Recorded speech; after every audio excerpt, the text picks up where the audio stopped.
Hey man, sign a petition to legalize hemp?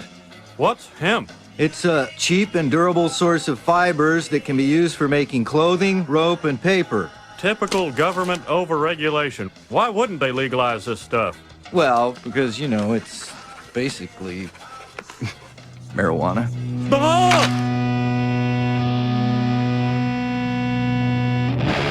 And as much as half of all the marijuana used in America is now homegrown.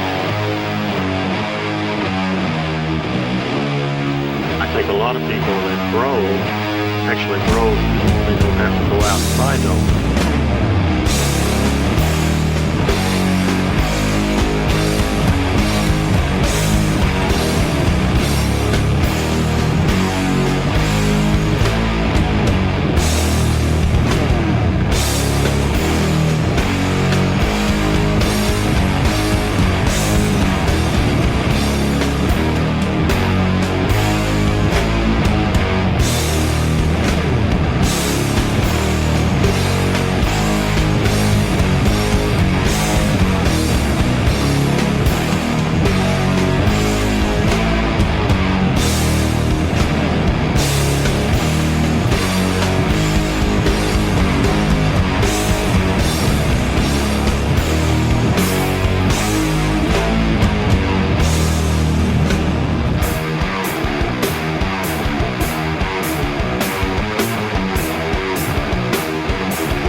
Welcome to the Dreams of Consciousness podcast. If you'd be so kind, would you mind introducing yourself? Hey, this is Muleboy from Bongzilla. And how would you describe the music of Bongzilla? Oh, I would say it's Black Sabbath meets marijuana. Even more marijuana, right? Yeah, well, more, maybe marijuana meets Black Sabbath. Maybe that's a better way. That's yeah. It's sometimes the order of things, you know. And which came first for you? Your love of marijuana or your love of Black Sabbath? Ooh, actually, it was almost the same day.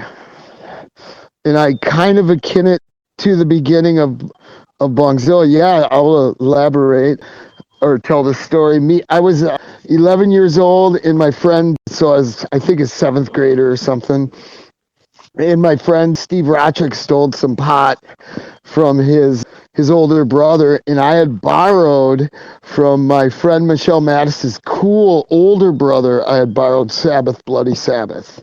So me and Steve Rochik like made a bowl out of pop, a pop can, and smoked it, and we played one-on-one basketball, and I had never beat him before that day, but I actually beat him that day, and for sure that set in my mind, there's something good about this. And then we went into my room, and I remember like we were both Catholic school. We were both going to, like, I was in Catholic grade school. I was an altar boy. And I remember looking at that record and thinking, if I put this record on, and I was high too, for the first time. And I'm like, if I put this record on, I'm gonna go to hell. And sure enough, put it on, and the rest is sort of history, I think. Who came up with the name Bongzilla? Our old bass player, rest his soul, Nate, we were sitting around trying to think of names, and I remember going, Bong God. And it's just really hard to say if you keep saying it. Bong God, or God Bong. And I'm like, God Bong's dumb. Bong God's cool, but it's just too hard to say. And he goes, Bongzilla. And we were smoking, and we both just started what we call cheesing, which is laughing uncontrollably.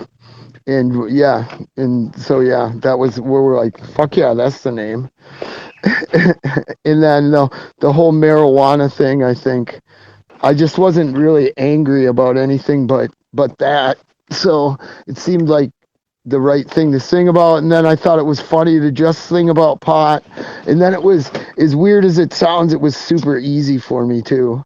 Like, cause I mean, like for all of us pretty much everybody that's ever been in Bongzilla, but especially the 3 that are left, like pot has always been our lives, like we've dealt, grown, even when we didn't play, I didn't slow down any, I did the same amount of stuff, smoking every day. So it's like, I'm just telling stories from my life, so writing every song about pot, as hard as it would be for somebody that doesn't live like I do or smoke like I do, it would be hard, but for me it's not very hard, so. And there's always been kind of a political angle to the way you sing about marijuana, right? Or at least the prohibition of marijuana? Sometimes, I mean, not always. Like there's a song called Free the Weed on the new record, and that's definitely like a protest song, so to speak. But yeah, no, I mean, we're not like straight away like, his hero is gone, but about pot or anything. But yeah, I mean, like again, it's more like I think I'm telling stories. Every once in a while, I'm like, oh, I'll hear somebody say something, or one of us will say like, yeah, the whole country just needs to free the weed, and I'm like, yeah, free the weed. So like, so I don't even know if there was like a political, and then, like it's also not thought about for me. Yeah, I mean, it just seems like channely, even from lyrics to, I think a little bit more about lyrics, but yeah, just so to say, oh, let's write a protest pot song, that's never happened in my head. I've gotten really high and wrote a song. Hey you guys, let's write a Bob Dylan protest song for the next record, shall we?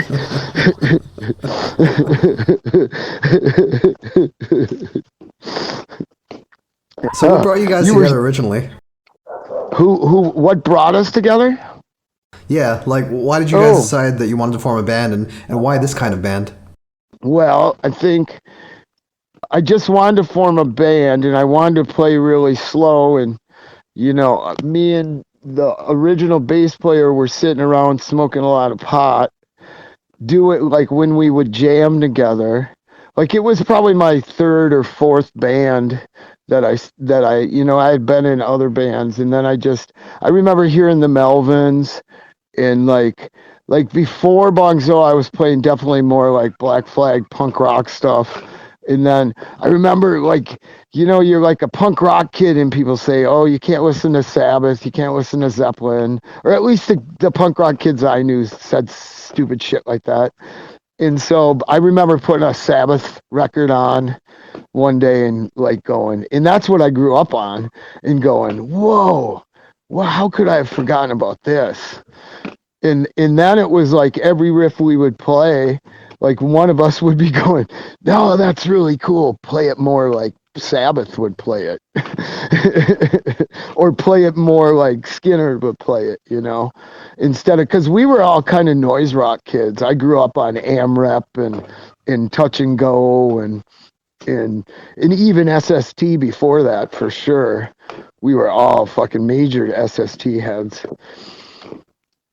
I mean, HIGH-atus, for Christ's sake, the super weird different band on SST, the non-punk rock band. I remember hearing them and going, wow, these guys are really good, but nobody liked them. Black Flag kids don't really like HIGH-atus. And would this have been around like 93, 94? Yeah, probably. Yeah. We had played around. So me and the original bass player were living in La Crosse, Wisconsin, and we went through a couple drummers, and I had been in a band with Magma, our drummer now, previous, and they had moved to Madison. Madison was this huge pot town. So me and Nate were like, let's just fucking move to Madison. It's way better than, like, we'll be able to play more. There was more clubs. There used to be this great club in Madison called OK's Corral that, like, I saw Nirvana, from Nirvana to Black Flag to G.G. Allen to HIGH-atus to Brutal Truth. Yeah, the Melvins, Jesus Lizard, Big Black. I mean, anyway, the Cows, like so many freaking bands played that place. But Madison was just such a better scene and place that we're like, let's just move down. And it was sort of is still to this day, this town. I mean, Madison's getting yuppified or, genderfied, but it's still a pretty big pot town. There's still this incredible marijuana protest. So then we moved here and hooked up with Magma, and I think maybe a year after we had been here, Jeff kind of needed a band. So, and he was a good friend of ours, and we're like, man, you should just come and jam with us. And it worked out really well from the beginning. So, and I think from the beginning, me and him have always written together really well. So, yeah. Can you explain what you mean when you say Madison was a really great pot town? Because it still wasn't legal back then, right? No, it's never been legal, but it's just like it's been since the 60s, a huge protest kind of hippie town. And I think that with hippies, there is always, like, I worked at co-ops, food co-ops for a long time. And one of the reasons I worked there is you would get crazy good pot connections with farmers and, just a lot of hippies, and especially when I moved here, like old hippies that go to the hills and just grow for themselves and sell a little bit. And there was a lot of that. And they're one of the biggest U.S. protesters or leading protesters in the marijuana movement, this gentleman named Ben Maisel, lived here in there's a marijuana, it's called Harvest Fest. It's a big marijuana protest or legalization fest that's been going on since 72, I think. I think they just had their 50-year anniversary. So, yeah. So, I mean, that's what I mean by a big pot town, that it was there you're in a state that's like Wisconsin is probably the biggest alcohol culture I've ever seen, and I've wonderfully traveled considerably, and there's no alcohol culture like there is in Wisconsin. None. Like, nowhere in the world do people drink like they drink in Wisconsin. people are insane. Especially when it comes to so when you take that kind of culture of marijuana in an otherwise like alcohol soaked state, yeah, I mean that's attractive. That was attractive to us when, you know, I wasn't even drinking when Bongzilla started. I wasn't even drinking. I was just smoking pot, taking mushrooms actually that's where I back am. It's come full circle. But yeah, taking psychedelics every once in a while, but mostly just smoking more pot than, you know, 10 human beings would in a week. And was that a big part of your writing process? God, that's a good, people ask me like, how do you write? Like, do you always write high? And so, yes, marijuana is it. We've never, we've played not high, especially in the early days when we couldn't get stuff and we didn't have money or whatever happened. But I can't remember the last time I haven't, even if I'm sitting around my house. Okay, if I'm eating breakfast, I'm high. So it's not like marijuana is part of my life. So yeah, it's for sure part of, but like I try to get extra because it's like trying to reach this channeling plateau where stuff just starts happening and falling out or feels like that. You know, maybe it's because we played so long to get, there's probably a normal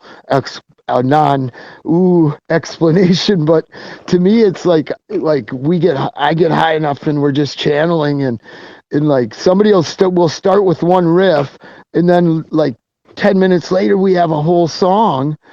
And like we have like 3 riffs and then I'm like, stop for a second, and like this magical pattern of the song comes into my head and I'm like, okay, we're gonna do that part this many times and then this and then and I'm like this little kid like, oh, let's set up my Hot Wheels track, like freaking the fuck out. Like, okay, just stop, give me a sec.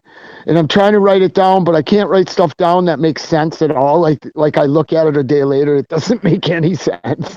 But anyway, there's a song falls out if we get, you know, if we all did, anyway, a song commonly falls out, and those are my favorite. Like space rock started, or not space rock, but Earthbong was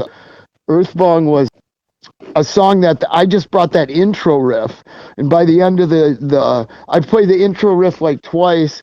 We were jamming on it, and then all of a sudden we had a song, and I'm like, yeah, that's the Bongzilla songs that are incredible to me. You know, stuff that just falls out, and that's very much due to marijuana.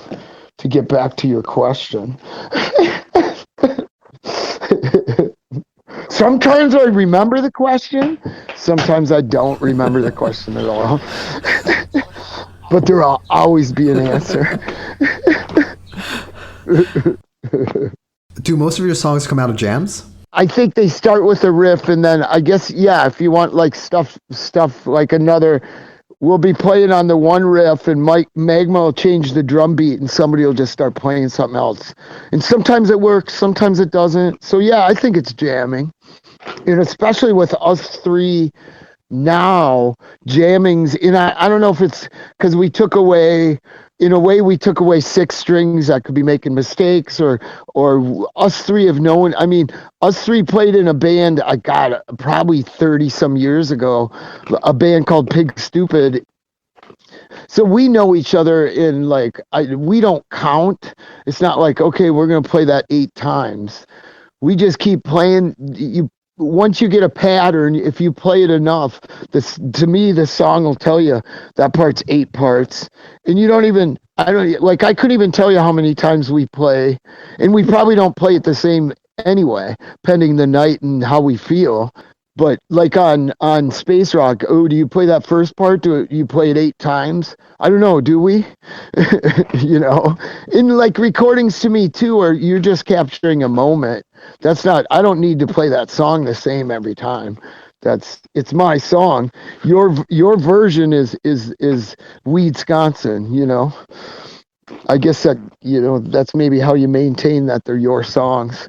Because every time I buy a record, it's my music now. Like when I bought Sabbath, Bloody Sabbath, those songs were mine, you know. That's kind of freaky on the other end of that artistic thought. Or maybe it's the marijuana, but I don't like to blame the marijuana. It just doesn't seem right to blame something I adore so much for anything wrong. Except maybe missing my buddy's show.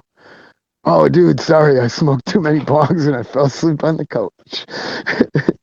When you guys started, there weren't that many bands doing, this kind of slow, heavy music. I think, the trend in the metal scene at the time was more towards like, speed metal, death metal, grindcore, black metal, like really fast music.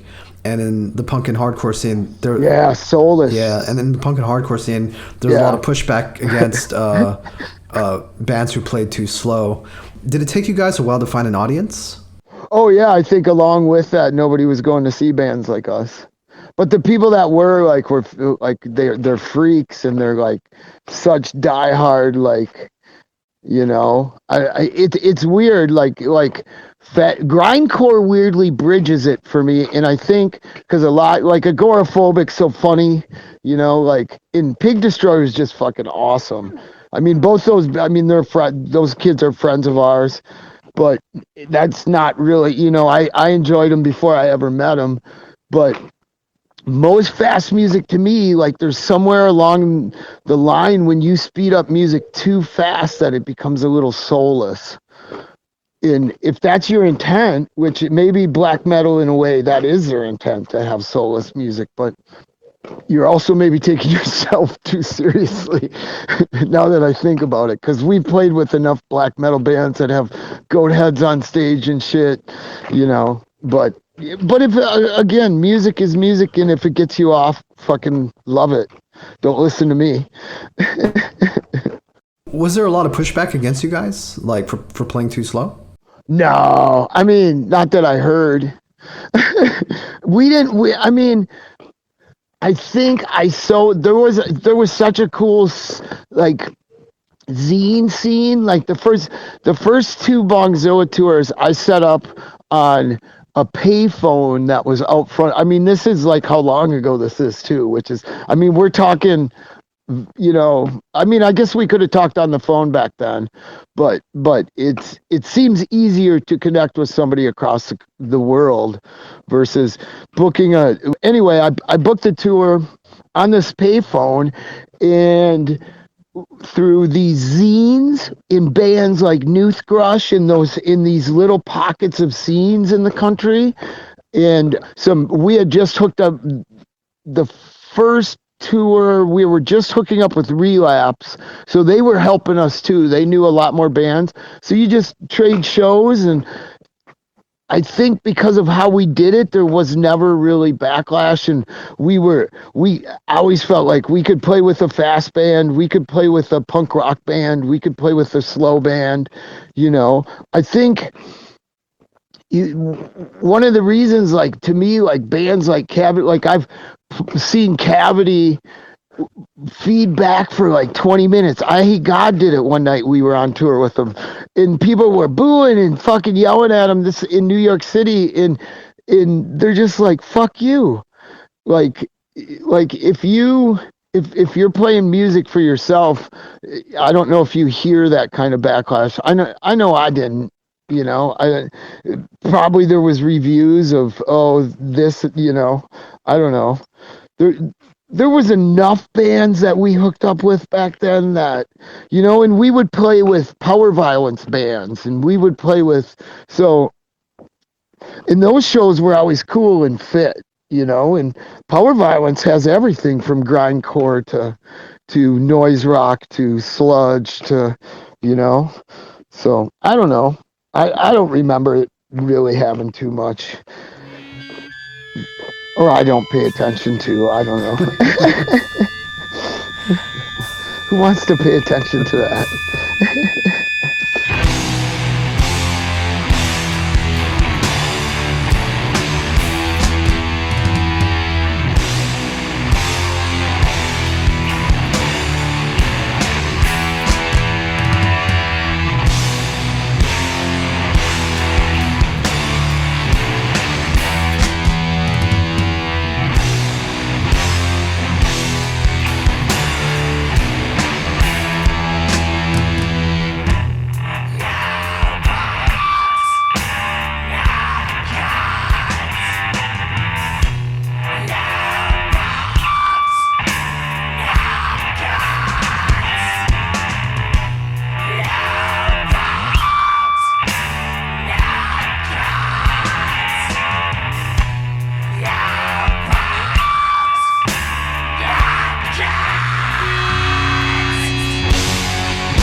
So you mentioned a couple of the other bands that were doing something similar to you guys, I Hate God and Newthrush. Did you see a scene growing? Like, I know around the same time that you guys were doing your thing, Buzz Oven was doing their thing, Grief was doing their thing.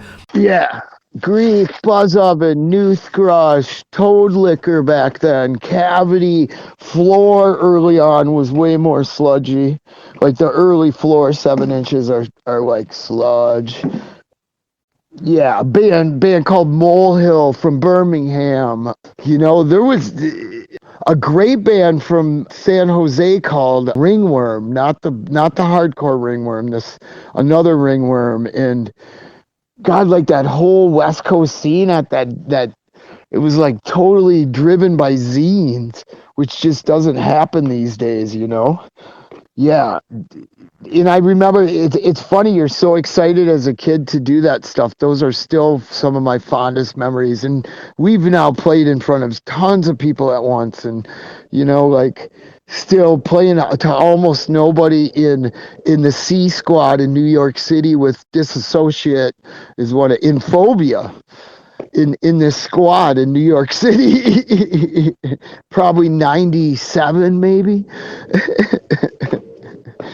But super good memories. You mentioned some of the zines that were hip to the sludge metal thing. Do you remember what those zines were? God, it's marijuana's gonna win that question. It's okay. I was just curious. Yeah. I truly wish I did. What happened here? I got you on. Are you still there? Yeah, you're still there. Yeah, I'm still here. It sounded like you changed mic. Oh, there we go. Okay, now we're cooking. Sorry. That's, again, see, marijuana won twice there. How did you guys end up... But again, Sorry, I shouldn't be... Oh, no. I'm just curious how... I was just going to say I shouldn't blame marijuana. How did you guys end up on Relapse? Well, we would go. So the first guy that put out, and there was a cool like little label zine too. There was an old in Madison that I didn't really finish my thought, which is fun. But another reason we moved to Madison is there was this there was two little 7-inch labels that were really cool, putting out I Hate God and Cavity. And so anyway, the first guy that put out the Bongzilla 7-inch, Rhetoric Records, still a good friend of mine. We would go to where he distributed. He was also, you know, all those kids that they would have a label, but then they would trade their shit and they just distribute a lot of stuff. I don't know how old you are, but there was like a lot of little labels that would do this back in the day. And so we would go to where he was mailing shit every day, and we would mail out 7 inches to everybody in tapes. So we had mailed them our 7-inch, and I think it got stuck in a pile and nobody noticed it. But then we mailed him these, all it was a cassette tape with a marijuana leaf on the cover, and it said Bongzilla. And one of the dudes there, saw it, because there's always a box, and I saw it at Relapse. It was freaking huge back then, of like bands that are sending label stuff, and nobody ever listens to it. So anyway, guy listens to it, gets a hold of us. They were doing some 7-inch new band 7-inch series, and we recorded the Methods EP.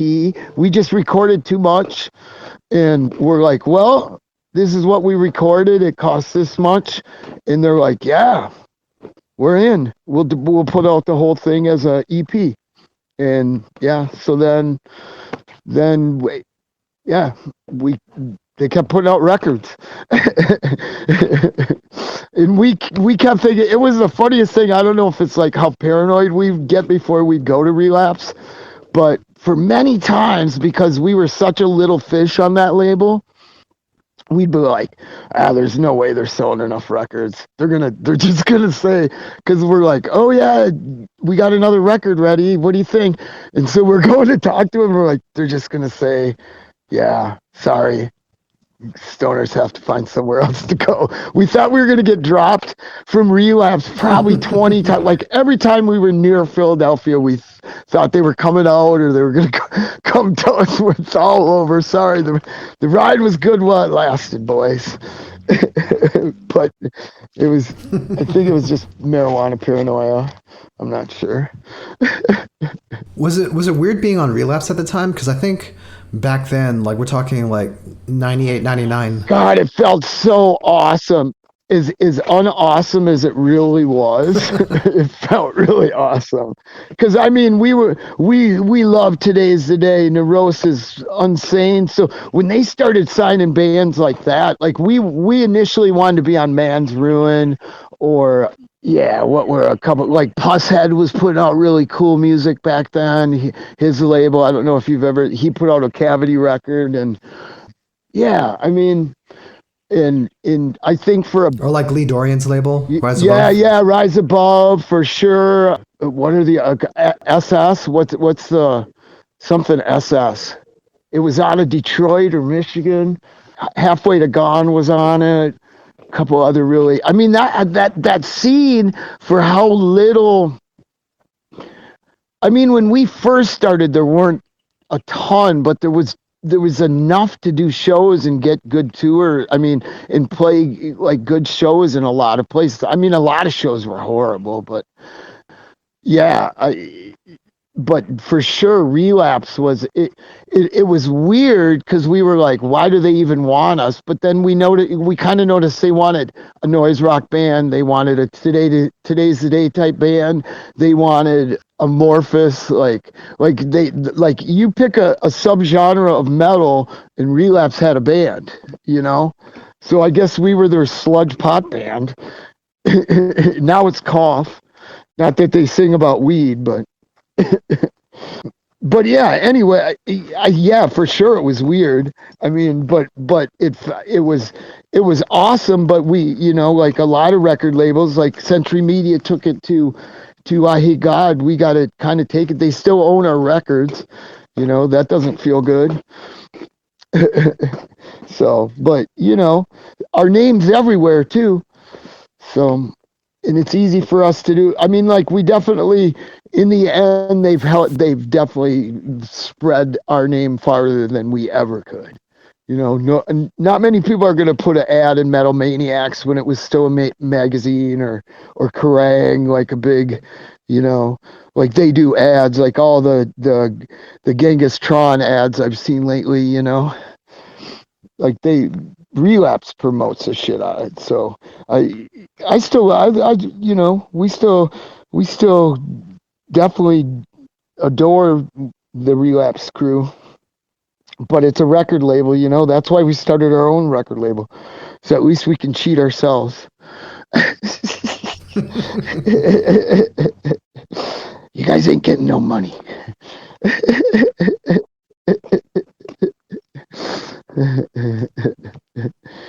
I'm curious when you first heard the term sludge. Yeah, I don't know when that term started. When we were called stoner metal forever, and that like included everything from I Hate God to Caius to Sleep to, you know. So yeah, I don't know where sludge. I think when there was doesn't an actual term come about when there's so many bands? Because suddenly, I mean, I would say around 2005, there seemed to be a pretty giant, like when we first took as we like to call an HIGH-atus, a hiatus, it seemed like there was just a ton of bands, like if you call it sludge or stoner or doom. I mean, when did the term, I mean, nobody was calling Trouble doom back in the day, right? So I just need to ask you about this one thing. You guys did a split with Hellchild. Yeah. How did you know Hellchild? Well, Rhetoric Records put out one of their 7-inches in the U.S., and then we were talking to Jumbo, their manager, the guy that brought us to Japan, about coming to Japan. And he's like, well, if you help us like book some Midwest tours, I'll help you guys get to Japan. And so, yeah. And then we're like, well, let's do a 7-inch around it. And yeah. And then they did it on it was done on his label, HG Fact. Yeah, we did a bunch of shows with Hellchild in Japan. It was fucking awesome. That was a great band. Yeah, I don't know if you agree. remember the band. Yeah, I don't know if you remember the band Disassociate. Yeah, yeah. Oh, They're out yeah. in New We York toured City. a bunch with them. Yeah, I was telling that story earlier. We played the C Squat in New York City with Disassociate and Phobia, probably in '97 or '98, I would say. Yeah, Ralphie from Disassociate used to book a whole bunch of really good bands like Oh, yeah, Hellchild and Grief. Oh, yeah. He was the king of New York. Do you remember a band called Black Army Jacket from out there, from New York City? Sort of. Or Yeah. Cattle Press? I definitely love Cattle Press. Yeah, yeah. Oh, they're insane. Yeah, that was so. Those guys. I got a great story about Cattle Press. So it was the first time we were ever in New York City. We were playing. God, I don't even know where. I think we were playing C Squat with this. So I had hooked up with Disassociate, and for some reason, Ralphie sent us to the guitar player of Cattle Press to get weed out in Staten Island. So those kids lived right across the street from where Wu-Tang Clan grew up in Shaolin, Staten Island. So we go to their house to score weed, and their one guitar player is like a jiu-jitsu guy. Yeah, And that's our right. bass player Yeah. was so big. Yeah, he was a huge, huge, loved to roll. And our bass player was so big, he just wanted to wrestle with him. And he didn't, our bass player wasn't a wrestler. He didn't, he's like, no, man. He's like, come on, you don't even have to, you just have to lay there. I'm just going to pin you or something. He's like, no. So we score this weed and we walk outside, and ODB is selling crack across the street. That's how long ago it was. That's amazing. But yeah, that's my Cattle Press story. Awesome. So as you mentioned, after a MarijuanaCon, you guys went on your HIGH-atus. What led to you guys taking a break? I think we all had demons we had to sort out. I guess I'll say, I was a pincushion. That wasn't helping anything. Like, I think, now we're back to marijuana only for Bongzilla. So I think that's where it should be and always should have been. And I think we kind of lost track of ourselves, especially at that moment. And when Cooter quit that first time, and Dixie helped us, and that was great, but it just didn't feel like he was in, he had other shit going on. He didn't need to be in Bongzilla. So it just felt like, I don't know. You're talking about Dixie from Weed Eater, right? Yeah, he was on a MarijuanaCon.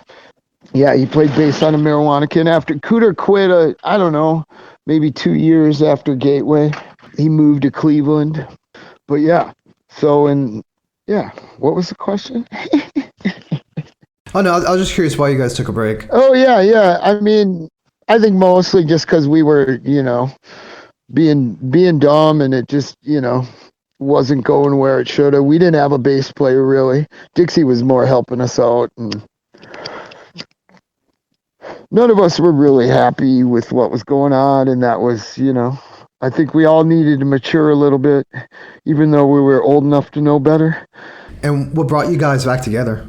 Well, Cooter moved back to Madison. He broke up with his wife and moved back to Madison. He then weirdly moved across the street from where I lived. I mean, Madison's it's like 200,000, but it and we started talking, and then we were just no intention of really starting Bongzilla. And we were kind of just playing acoustic guitars, in front of my house, picking and grinning maybe. And I kept getting these crazy offers for shows. It was kind of, so, I don't, what is it, 6 years ago now or something? But anyway, it was when definitely the big takeoff of this music was starting, and people would, like on Facebook or whatever, offer me crazy amounts. And so one day I was talking to Dixie. They were playing some festival, and he told me how much they were making, and I'm like, are you fucking kidding me?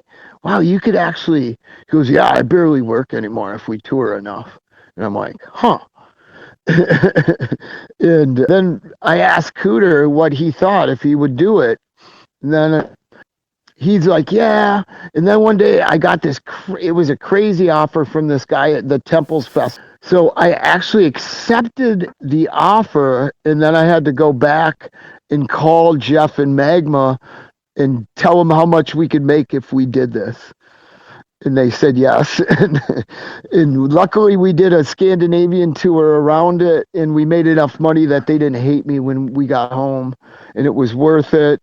And then, we just stayed together, and, then Cooter quit a little bit ago, but instead of looking for a bass player, I originally played bass. So instead of looking for a bass player, I just started playing bass again. So yeah.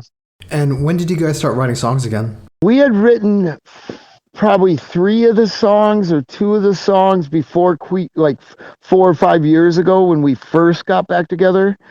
And then just because we were so busy touring or playing a festival or whatever, just not having time to get together, we just didn't have time. And then Cooter quit like not a couple months before COVID. And so we were supposed to play that Harvest Fest I talked about, and Cooter broke his finger. So I was just going to play bass for one show because it was a lot of money, and it's this marijuana festival. So we want to support it. It's always been super fun. So then he quits. We're on tour 3 days. COVID hits. 2 of us aren't working. Magma and me weren't working. So we were getting together a lot, and we just started like writing. Like a couple of the songs me and him wrote together. And then we were just getting together, all 3 of us, a lot more. And I think because we were a little worried about being a 3-piece, but then it just went so smooth and got like, we were calling ourselves the Almond Brothers Band because it got so like jammy. Like we'd play old songs for like songs that were like 4-minute songs that were, like, oh shit, we just played that for 10 minutes. That's cool. Like, yeah. Anyway, so then because of COVID, I guess we got to write these songs because we just had time to get together and not worry about a tour or playing a show or anything but writing. And then we're like, holy shit, we have a lot of material. We have like an hour and a half of material. So we get a hold of John, rest his soul. There's been too much death around me lately. Rest his soul. And recorded Weedsconsin, and actually recorded what's on the Tons record too. And the song Weedsconsin is coming. Gungeon Records, our new record label, is doing a split 7-inch series. Bongzilla and one of our friends each time. It's starting out with Boris. So, and that's the song Weedsconsin, and then they're doing a cover of one of John Hopkins' favorite. I can't even remember the name of the band. It's this old, really obscure 70s Iowa band that John loved. He grew up in Iowa City, so. And then we're going to get, I think, like Weed Eaters on it, Bridge City Sinners, Goddamn Gallows, Fister. Who else? Fister are awesome. Yeah. That's all I can think of right now, but there's a lot more. Maybe Wake. I had talked to the Mastodon kids too. They don't know if they can do it, but we'll see. It's going to be like a very cool series, and then we'll release our sides as a whole record, and then we'll release their side as like a comp for the record label. Yeah. So, and we're just going to keep. Bongzilla started a country side project too called the Sweetgrass Outlaws. So we're going to record a country record coming up here, and maybe do like maybe 1 or 2 Bongzilla songs in a country style for the fun of it. But yeah, so I think we got a lot coming, a lot going.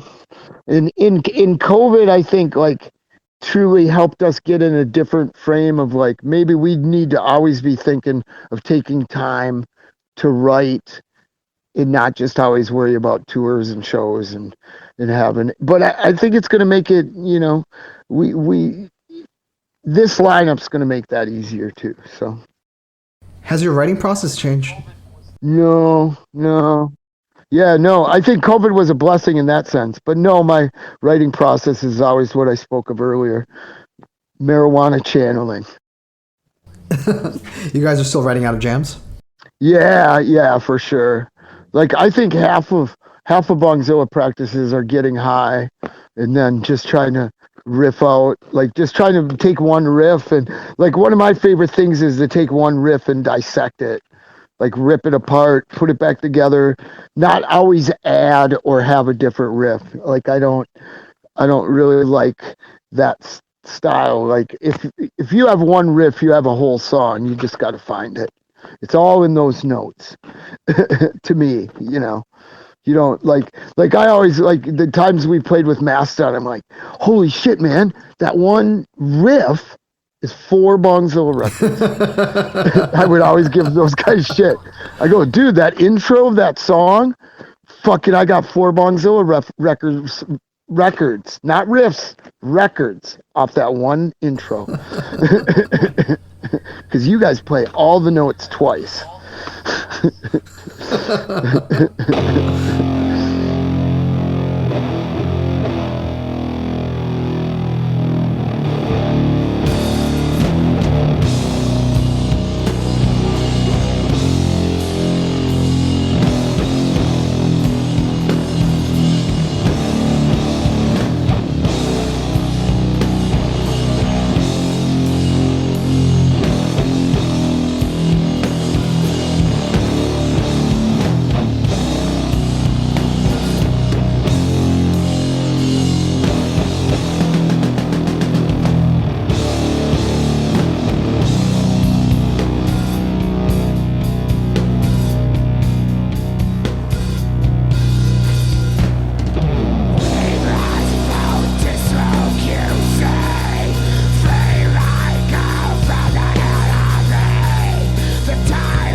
So let's talk about Weedsconsin. Yeah, well, It's coming out on 4/20 of this year, Yeah. and it'll be your 5th album. yeah. How would you compare Weedsconsin to your previous albums?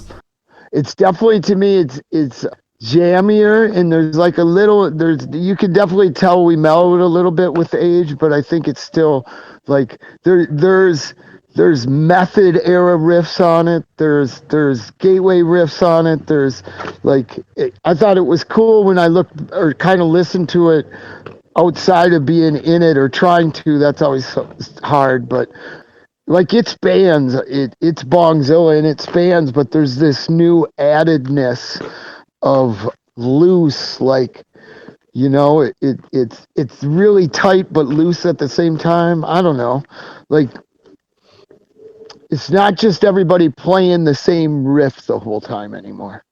You know, we're I don't know if we've gotten to be better musicians or what happened, but yeah, like we're playing within what we're playing, I guess, more than we ever have. Would you say that the album has more of a psychedelic feel Yeah, than previous albums?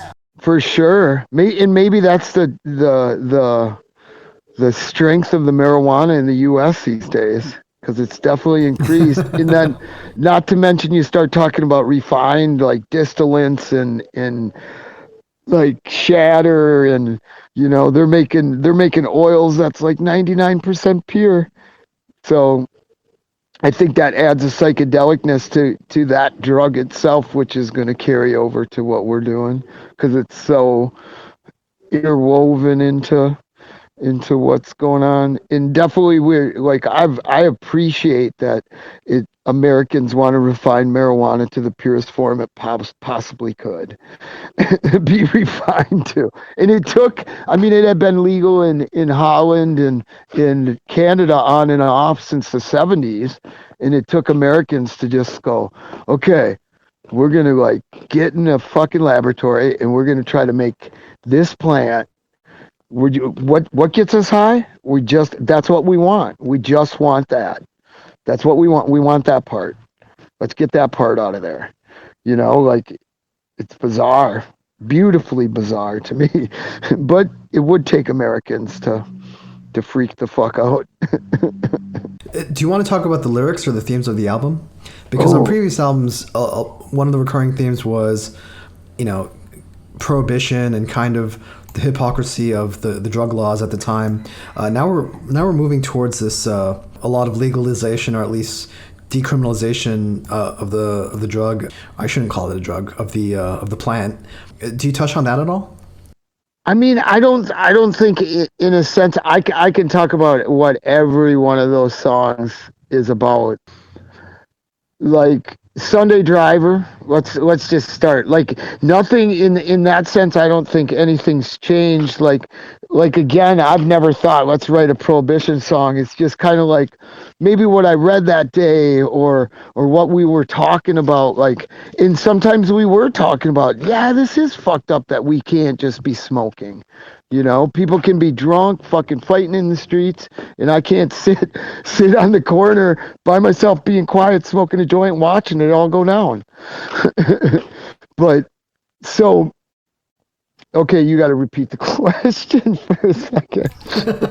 I'm just curious, like what you're saying about on this album. Okay. So we were talking about Sunday Driver. Okay, so Sunday Driver is straight away out of. We went to there's my marijuana dealer in Madison. We call it's like going to a dispensary in the U.S. Like we call it the Trent Dispensary. And so we go there, and he thinks it's hilarious to like kind of show off because we're Bongzilla and we're big potheads, blah blah blah. And so anyway, he had showed us like 15 kinds of weed that day, and then he goes, and this is exactly pretty much the lyrics. And this is kind of how my head works too. There's moments in my life and I'm like, oh yeah, that's gonna work. But so he goes, oh my god, have you heard about that strain, that weed? And I'm like, no, Trent, what? And he goes, Sunday Driver, man, everybody's talking about it. And then he pulls some out and he gives us a bud. We go to practice. Jeff has that beginning riff, that Sabbath riff. He plays it, or we smoke the Sunday Driver. He plays it. I start singing almost exactly what Trent said, and that's the song. Now, Free the Weed, I think we were in and out of, on a tour, we were in and out of legal states, and I don't know if we were having trouble getting weed one night or what was going on, but I was just like, or what the discussion we had right before we were playing that riff the first time or what happened. So there was no conscious like propaganda thing, but it's just something I've always thought should have happened a long time ago. So what else we got here? Weedsconsin, which isn't on the record, but everybody will hear it eventually, is just about the fertile soil in the farmland that's around here and how good of a state this has always been to grow marijuana, and it should be legal here, blah, blah, blah. I mean, that's what I'm thinking about in those little 5 words or whatever I say. Space rock, simple formula for making what I call a space rock. So I did on Cash Under Glass on a Marijuana Can. It's just something we sit around and do. So you're literally taking what the kids call shatter, which is distilled marijuana oil, but it's hardened.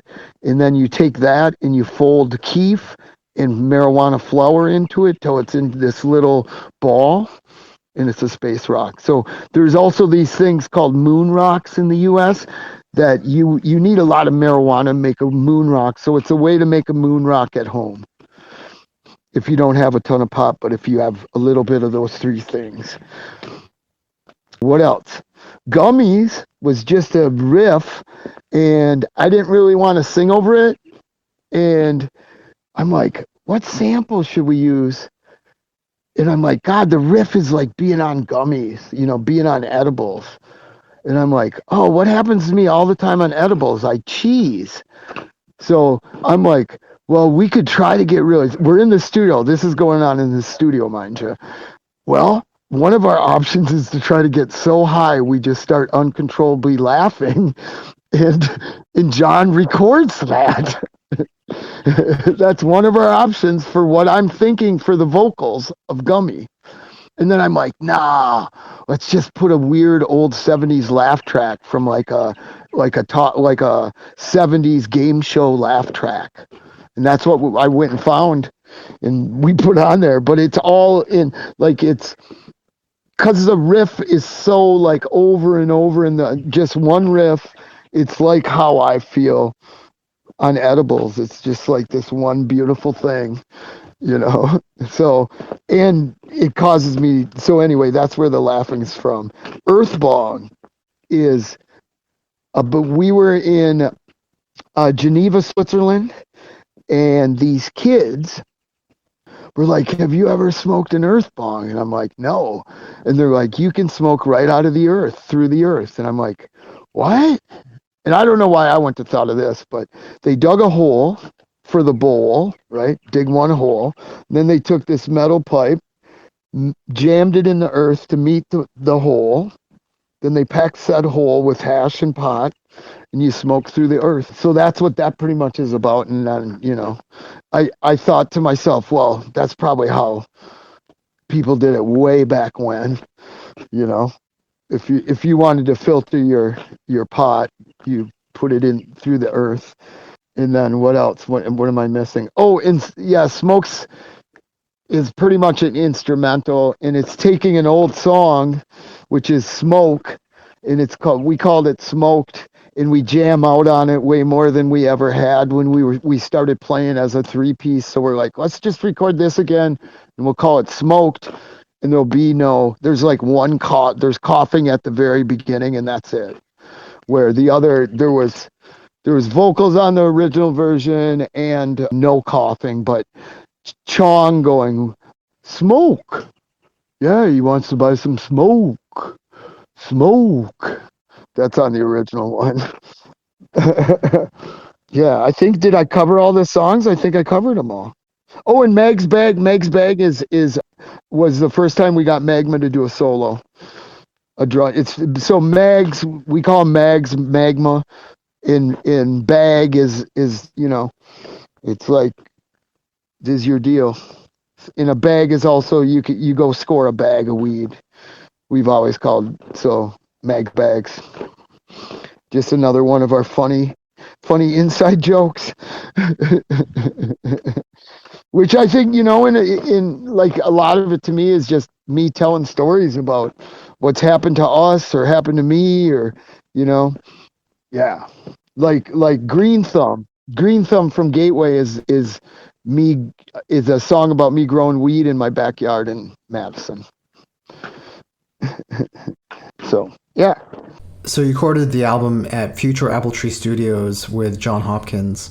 As you mentioned, John Hopkins passed away. Do you want to say anything about John and working with John and what he brought to your sound? Oh, God, he's most incredible. So we met John on our way. So I think we played either Iowa, I think it was one of our first times ever out of Madison, Wisconsin. He was probably, if not the first person we ever met on the road, one of the first people we ever met on the road. And so he's like the oldest brother, and we knew he had a good ear, and he wasn't working because nobody's touring. He did front of house for everybody and their brother, from Sleep to Boris to Uncle Acid to, everybody. Anyway, so we just talked to him to test out the studio. We did that 7-inch, that beer 7-inch. I don't know if you saw that. Brewery in Rock Island actually put out a 7-inch and a beer for Bongzilla. So we kind of tested the waters at the studio and him with that 7-inch, and it was so easy and sounded so good. We're like, well, yeah, let's go. And we're like, when we were mixing the 7-inch, we're like, John, do you want to record this record? And we had booked time to record the record when we did the 7-inch. And then, yeah, easiest time to record a record. He just knows us. He knows what to expect. He knows the mania he'll see. So yeah, it was, and we had so many plans with him too. That's what bums me out. I'm just glad that people are going to be able to hear his, the last thing he ever did. So, and I'm very proud that I was a part of it. And he will be surely and sorely missed for a long, by many, many people. And he was, as you mentioned, he was front of house for Sleep, so he was kind of a part of this big sludge doom metal scene that not a lot of people knew about. Oh yeah, I mean, and he tour managed for a ton of bands. He tour managed and ran sound for Weed Eater for years. Yeah, but I was talking to Dixie about it, and I think we're going to eventually, once the world opens up, we're going to try to do a festival in his name. But because Dixie's like, yeah, man, I just wrote down 50 bands that I could just call right now, and we could book this festival, and we could all have a giant party for John. Everybody knows him, too. And I go, wow, I just wrote down 30 bands. And probably he had all those 30 on his list as well. But anyway, we were like, it fucking sucks, because that did suck about COVID, because we wanted to do a huge show. But I think in the future we will, hopefully. But yeah, man, incredible dude. Just the nicest fucking in gear hound, knew so much about good gear, has yeah, and nicest guy you fucking ever met in your life too, which, yeah. So Weedsconsin will be coming out on Heavy Psych Sounds Records. Yeah. How did they get involved with this 420. release? How did they? Well, we had re-released Apogee on Gungeon Records, so we kind of had the plans of just doing it ourselves, and then I think they just got a hold of our manager, and we started talking, and it seemed like they promote their bands very well, and we started thinking they're going to have a bigger reach than we are, and it's our first record back. We should probably try to get it as not just do like a super limited record and make everybody mad. You know, here's 2,000 records of the new Bongzilla, and that's it. So it just seemed like it would be easier in the end to have somebody do it that had a little farther reach, and they were very cool. You know, it was a really good offer, and yeah. So you know, we'll do this one. We licensed it to it. They got it for 5 years, and then, you know, if it goes well, we might do another one with them, or we don't know. See what the future holds here. If anybody can play a show ever again. Hopefully, Jesus.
addition to Weedsconsin, you guys are also doing a split with Heavy Psych Sounds called Doom Sessions Volume 4. Yeah, with tons. With tons, yeah, exactly.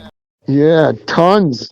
Great. We call them the vape kids. They like the vape weed. How did you get to know them? I think we met tons maybe 4 years ago on a tour. We played Milan with them. Yeah, and they just see. It's really. I like running into kids that they think they can smoke me under the table or something. Like they're gonna have this great story by the end of the night, and all they don't have is their weed. Do you want to say anything about the 3 songs that are on the split?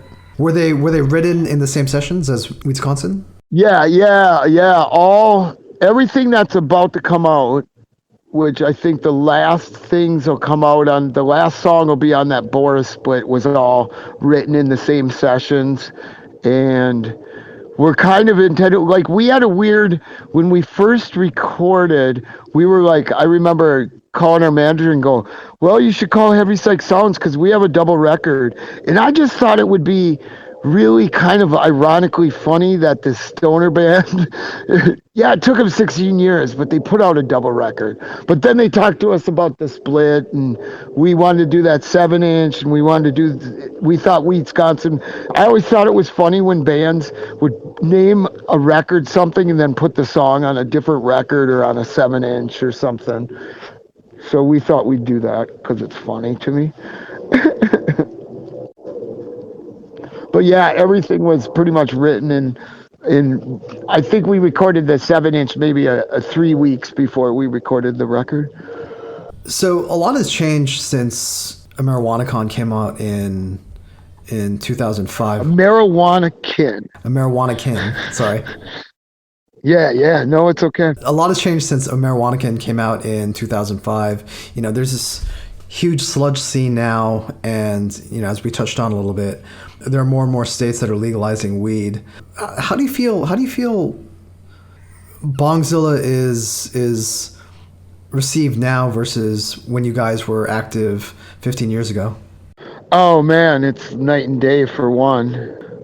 Yeah, it's I mean, it's definitely very cool. It makes life a lot easier. I work less than, I mean, this year I worked, well, post-government money, I worked more than I have in quite a while because we haven't done any shows or touring. But yeah, from like every aspect you could speak to of what made our lives kind of hard back in the day, like little shows. I mean, we always had good shows in San Francisco or Oakland, like the Bay Area, or LA shows were always good, or New York City shows were always good, Philadelphia.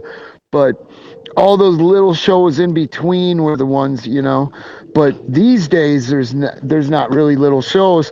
And then in the US, weed's not legal everywhere, but there's so many legal states that there's probably a bordering legal state, and if not legal, it's medicinal, so there's good weed everywhere.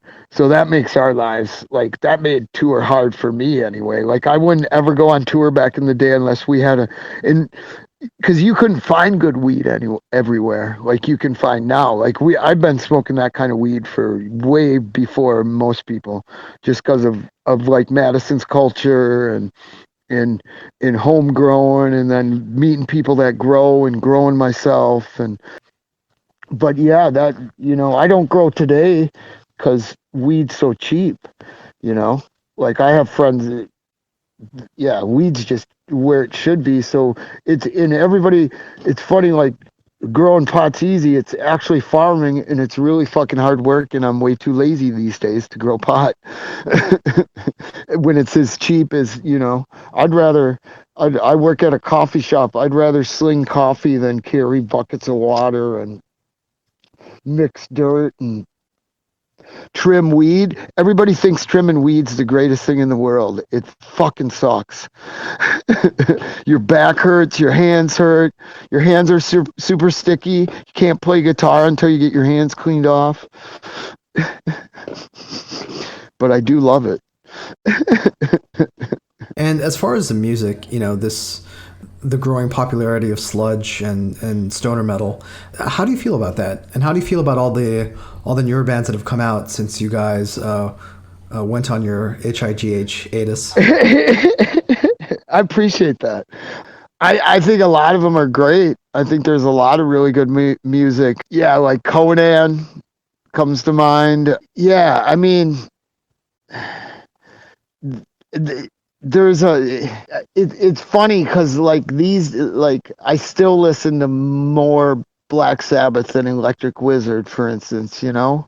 Like, for me, it's cool to play shows where there's bands that I like to listen to, but I don't, you know, I guess I'm still stuck in what's made Bongzilla, not what maybe we have helped create, or I don't even think that's such a weird thing to think as a person, but you know, that we may be I've definitely stood in front of bands and went, like, nudged our guitar player and went, do you remember writing that riff?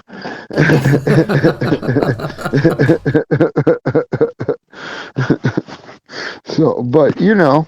Do you feel those first 4 albums that you put out were underappreciated? Or maybe the audience wasn't there yet for you guys? Yeah, I think the audience wasn't there. I mean, the people appreciated, so I guess I get what you're saying, but I mean, I'm more focused on like making myself happy anyway. So if somebody comes along for the ride, that's great. But I'm not really super concerned about it. I don't think you can be if you're trying to make music that's true to yourself, you know? Otherwise you get stuck in a day job that's music, which isn't that bad, you know?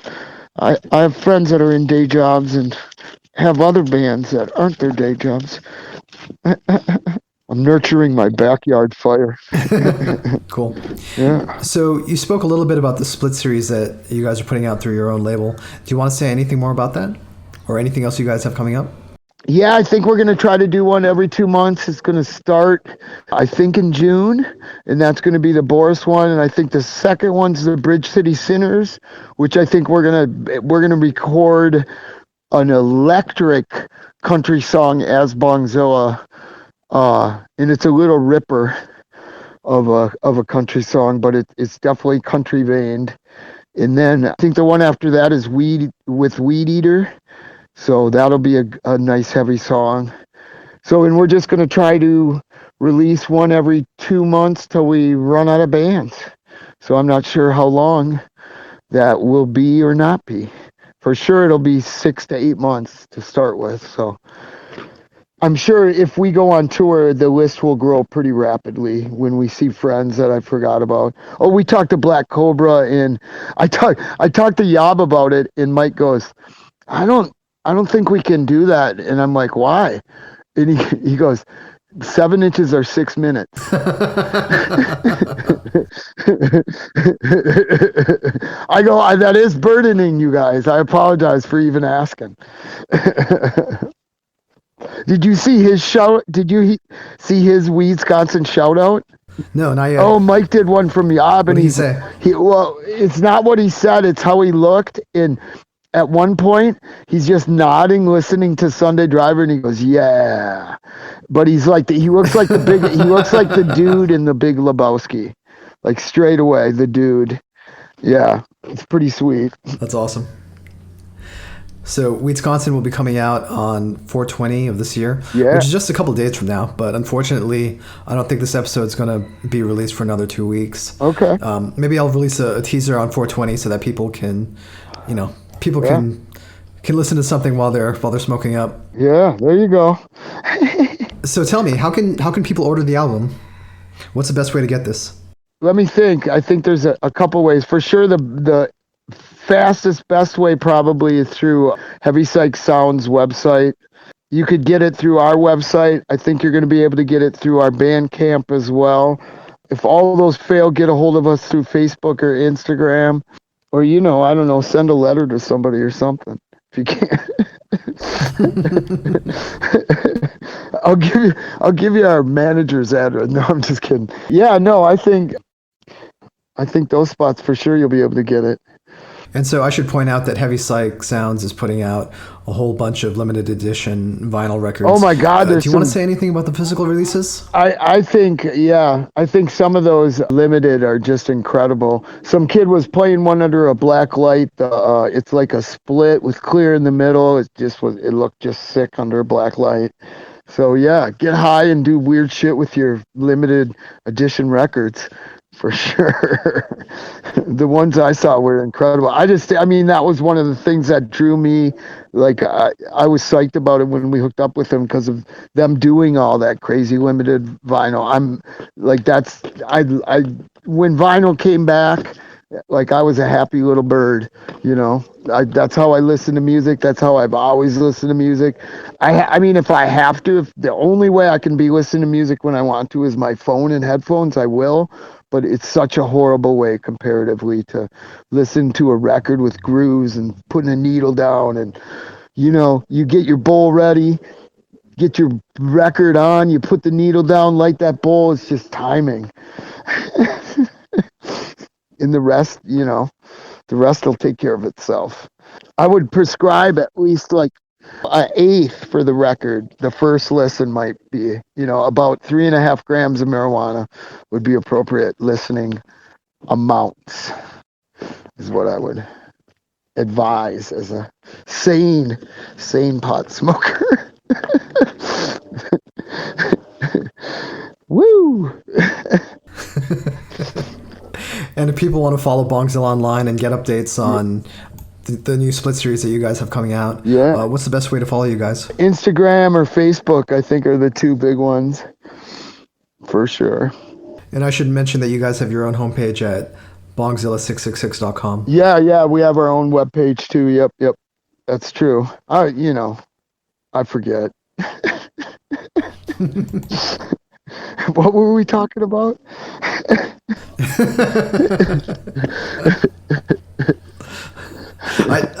I'm going to call you back in an hour and pretend that we never did this interview, just so we can have this whole conversation again. Oh, that's funny because I made this kid's day. So when I was supposed to, or somebody screwed up what time the call was. So I'm waiting around for this call. It doesn't come. So I'm like, well, fuck this. I'm going to go get some pot. So, because I needed some. So because I don't like to run out. So when I'm like a week away from running out, I'll go get some more. Anyway, enough about me. I stopped it. So then the kid calls. I'm like with my girlfriend on the way to the Trent dispensary, and the kid calls, and I'm like, okay, dude, I have a problem. I'm going to get weed right now, so I'll answer a couple questions, then I'm going to have to hang up and I'll call you back. He goes, you're really going to call me back after you score weed? And I go, yep, I guarantee I will do that. And so then I go and do it, and I call him back, and he goes, his first question was, what kind of weed did you score? And I thought it was great. I'm like, well, here, I'll tell you. So yeah, that's in that he's like, that was the greatest. He sent me like a Facebook message like 5 minutes after the interview. This is the greatest interview I've ever done. I go, you should put the amount of time because it was about 15 minutes. I was fast. I'm like, I even said to my friend, I'm in the middle of an interview right now. I can't sit and smoke. And what was the answer? What was the weed that you picked up? Oh, I think I had scored some grease monkey and some pineapple chunk, and then I got a bunch of 100-gram edibles, like 8 of them, and then I do believe I also got what they call live resin, which is this like 95% pure stuff that you pretty much freebase. You freebase marijuana. It's pretty great, as far as I'm concerned. But you're literally, so what you do is you heat up, well, how I smoke it, you can smoke it a couple different ways, but you heat up something, and like a glass or a metal piece that's hooked to like another piece so you don't burn your face off, and you heat that up with a torch like you're smoking crack or something. It feels very druggy. It's really, and then you dip that when it's hot into this waxy stuff. And yeah, to the moon. You go to the moon. But yeah, so I think that's what I scored that day, if I remember correctly, which who could know, really, that this was like a month ago. I could have just made up what I scored too. That might have been what I scored today. I'm sure you've already looked into this, or somebody's already offered this to you, but have you guys considered teaming up with a dispensary or grower to have your own like signature line of Bongzilla weed? We are talking to somebody about making some Bongzilla strains right now. Yeah, and there's kids making Bongzilla tinctures right now. Yeah, I think more than ever we're going to be we have grinders, we have vaporizers, bongs, pipes. We need, like, Bongzilla's name needs to be on every piece of marijuana stuff ever, all times. You know, if I was joking because after Mike did that announcement, and you know how kids like to say "yob is love," I think I'm going to start saying Bongzilla is weed, or Bongzilla is marijuana. If yob is love, Bongzilla is marijuana. How do I get a Bongzilla pipe or a Bongzilla? Actually, let me rephrase that question. I shouldn't have put myself into it. How would someone get a Bongzilla pipe or a Bongzilla bong? If they so choose to do something so crazy. Well, the grinders and vaporizers, I think, are at Silver Surfer Vaporizers, the website. And the pipes are usually we just have on tour. And it's local kids that there's what we would call a head shop. I don't know if you're familiar with that term, but there's a head shop and these kids make pipes. And I think they might have them on their head shop website, which is Infinite Glass. I think it's infiniteglass.com. I'm not positive though. But if you looked up Infinite Glass, Madison, Wisconsin, you'd find them. And I do believe they're going to be there. They have them up there, or if they're out of them, they will have them up there when they make. We just talked to them about making more because we're talking about going out in September. So we're trying to get like all that weird stuff that we usually try to have. Like we'll have, you know, like when we have pipes too on the table, we'll have, like, you know how you lay out 3 pipes or like 3 t-shirts or whatever, and we'll have one of the pipes, we'll load it and sell it for $5 more or whatever, and just have fun with it, especially if you're in legal states and you don't have to worry about it. Is there anything else you want to say? No, thank you for the time, man, and thinking of us, and everybody should stay high. Listen to Weedsconsin and listen to that Split with Tons. Watch for 7 inches. Watch for some Sweetgrass Outlaws country coming at you. Yeah, keep smoking. Thank you so much, Michael. Yeah, thank you, man. Appreciate it. Have a great night.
We need more of this weed and more of this dude.